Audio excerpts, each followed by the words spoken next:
Hello viewers, கொலஸ்ட்ராலை பற்றி பார்க்கலாம். Cholesterol குறைக்கிறேன்னு நல்ல கொலஸ்ட்ராலெல்லாம் குறைச்சிடாதீங்க. நல்ல கொலஸ்ட்ரால் நம்ம உடம்புக்கு ரொம்ப ரொம்ப முக்கியமானது. நல்ல கொலஸ்ட்ரால் இருந்தால் தான் தூக்கம் கூட வரும். நல்ல கொலஸ்ட்ரால் தான் நம்மளோட ஹார்மோன்ஸ்லாம் வந்து உற்பத்தி பண்ணுறது. விட்டமின் டி உற்பத்தி ஆகிறதுக்கு நல்ல கொலஸ்ட்ரால் வேணும்.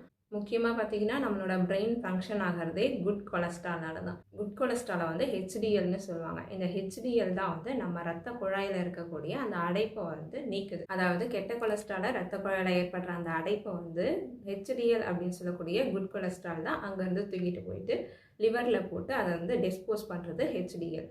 குப்பையெல்லாம் அங்கேருந்து தூக்கிட்டு போய் டஸ்ட்பினில் போடுற மாதிரி இந்த குட் கொலஸ்ட்ரால் என்ன பண்ணுவோம், நம்ம உடம்புல இருக்க கெட்ட கொலஸ்ட்ரால் எல்லாத்தையும் தூக்கிட்டு போய் லிவரில் போய் டிஸ்போஸ் பண்ணிவிட்டு லிவர் என்ன பண்ணும் அப்படின்னா அந்த டிஸ்போஸ் ஆன அந்த கெட்ட கொழுப்பை வந்து பிரேக் டவுன் பண்ணி அதை வந்து டீடாக்சிஃபை பண்ணிடும்.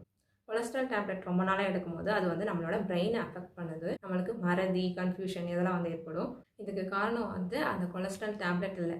நீங்கள் கொலஸ்ட்ரால் டேப்லெட்டே எடுத்துக்கிட்டு கூட கொலஸ்ட்ராலை கம்மி பண்ணாத ஆயில் ஃபுட்ஸு, ஜங்க் ஃபுட்ஸு எல்லாத்தையும் சேர்த்து எடுத்துகிட்டே வரும்போது அது வந்து அந்த கொலஸ்ட்ரால் டேப்லெட் என்ன பண்ணுன்னா முக்கியமான நம்மளோட கெட்ட கொலஸ்ட்ராலையும் சேர்த்து நல்ல கொலஸ்ட்ராலையும் லோ பண்ணிடும். கெட்ட கொலஸ்ட்ரால் யாருக்கெல்லாம் அதிகமாக இருக்குன்னு பார்த்தீங்கன்னா ரொம்ப ஒபிசிட்டியாக இருக்கவங்க, உட்காந்த இடத்துலேயே வேலை பார்க்குறவங்க, ஆயிலி ஃபுட்ஸு, கொலஸ்ட்ரால் அதிகமாக இருக்க ஃபுட்ஸு இதெல்லாம் எடுக்கிறவங்கனால கெட்ட கொலஸ்ட்ரால் லெவல் அதிகமாக இருக்கும். இது இல்லாமல் ஸ்மோக்கிங், ஆல்கஹால் எடுக்கிறவங்களுக்கும், டயபெட்டிஸ் இருக்கவங்க, நீரிழிவு நோய் இருக்கவங்களுக்கும், தைராய்டு, கிட்னி, லிவர் இந்த பிரச்சனை இருக்கவங்களுக்கும் வந்து கொலஸ்ட்ரால் லெவல் அதிகமாகவே இருக்கும். இந்த கொலஸ்ட்ரால் லெவலை நம்ம எப்படி கம்மி பண்ணணும் அப்படின்னு பார்த்தீங்கன்னா, இந்த கெட்ட கொலஸ்ட்ரால் ரத்தத்தில் அதிகமாக இருக்கனால நம்மளுக்கு heart attack, heart failure, stroke இதெல்லாம் வரும்.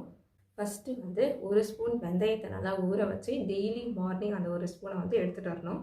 அடுத்ததாக சிகப்பரிசியை வந்து உணவில் சேர்த்துக்கணும். ஒயிட் ரைஸ்க்கு பதிலாக சிகப்பரிசி சேர்த்துக்கலாம். அடுத்ததாக பார்த்தீங்கன்னா கத்திரிக்காய் வந்து ஒரு வெயிட் மேனேஜ்மெண்ட் பண்ணுறது ஒரு எக்ஸலண்ட் ஃபுட்டு. இதில் வந்து 75% வந்து ஃபைபர் தான் அதிகமாக இருக்குது. இந்த ஃபைபர் என்ன பண்ணும் அப்படின்னா நம்ம உடம்புல இருக்க அந்த எல்டிஎல்னு சொல்கிறக்கூடிய கெட்ட கொழுப்பு எல்லாத்தையும் வந்து நம்மளோட மோஷன் வழியாக வந்து ரிமூவ் பண்ணிடும். இது இல்லாமல் கத்திரிக்காய் வந்து நம்மளோட ஹார்ட்டுக்கு, அதுக்கப்புறம் பிளட் சுகரை வந்து மெயின்டைன் பண்ணுது, நம்மளோட இம்யூன் சிஸ்டத்தையும் வந்து இம்ப்ரூவ் பண்ணுது. அடுத்ததாக துளசி வந்து நம்மளோட பிளட் சுகர் மெயின்டைன் பண்ணும், நம்மளோட கொலஸ்ட்ரால் வழியும் மெயின்டைன் பண்ணும். துளசியை வந்து காலையிலையும் மாலையிலையும் வந்து ஒரு 10-15 துளசி இலையை எடுத்து ஒரு டம்ளர் தண்ணியில் போட்டு நல்லா கொதிக்க வச்சு ஒரு 1/2 கிளாஸ் ஆனாலே அதை எடுத்து குடிச்சிட்டு வரலாம். இது வந்து நம்மளோட கொலஸ்ட்ரால் லெவலை வந்து மெயின்டைன் பண்ணுறதுக்கு ரொம்ப நல்லது. நம்மளோட லோ டென்சிட்டி கொலஸ்ட்ரால் அப்படின்னு சொல்லக்கூடிய அந்த கொலஸ்ட்ராலையும் வந்து நம்ம உடம்புல இருந்து நீக்கக்கூடியது. அடுத்ததாக பார்த்தீங்கன்னா கொலஸ்ட்ரால் இருக்கவங்க என்ன ஃபுட் எடுக்கலான்னு பார்க்கலாம்.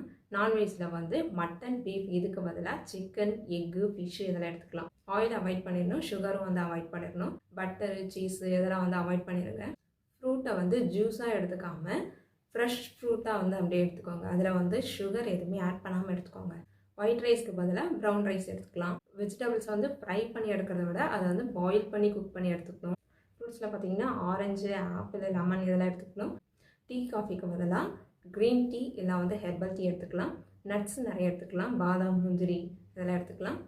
பயிறு வகைகள் ஆட் பண்ணிக்கலாம். இதிலெல்லாம் வந்து நிறைய ஃபைபர் கண்டென்ட் அதிகமாக இருக்கனால இது வந்து நம்மளோட கெட்ட கொலஸ்ட்ராலை வந்து கம்மி பண்ணக்கூடியது. இந்த உணவுகள் தான் வந்து நம்மளோட கொலஸ்ட்ரால் லெவலை வந்து அதிகரிக்காமல் பார்த்துக்கும். கெட்ட கொழுப்பை குறைக்கிறதுக்கு வாக்கிங்கு, எக்ஸசைஸு இதெல்லாம் வந்து டெய்லி வந்து பண்ணணும். இந்த வீடியோவில் ஏதாவது டவுட்ஸ் இருந்தால் கமெண்ட்டில் சொல்லுங்கள். இது வரைக்கும் நம்ம சேனலை சப்ஸ்கிரைப் பண்ணலை அப்படின்னா சப்ஸ்கிரைப் பண்ணிக்கோங்க. தேங்க்யூ ஃபார் வாட்சிங்.